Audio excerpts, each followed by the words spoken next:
Hey beautiful souls, welcome back to my channel. My name's Izatu. A quick message for those that question whether they're on the right path.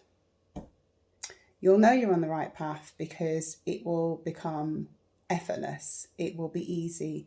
There'll be no chaos, there'll be no confusion, there'll be no drama, there'll be no sadness, there'll be no questioning.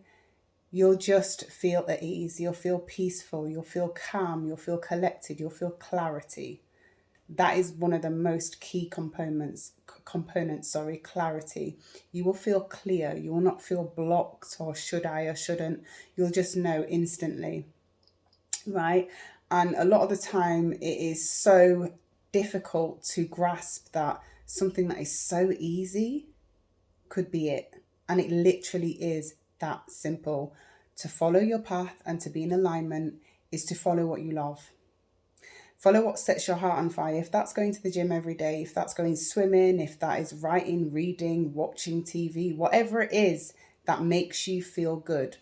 Obviously for your highest good, not for something that's going to keep you stagnant, because we do have things that we may do in life that makes us feel good. Some people like to watch TV, some people like to go and have a drink within reason. So if it's beneficial for you and you are feeling the growth, because you will feel the growth, you will feel lit up inside, that's how you know you're in alignment. So yeah, just a quick message. I hope you're all doing well. Remember, the power is always, always, always within you.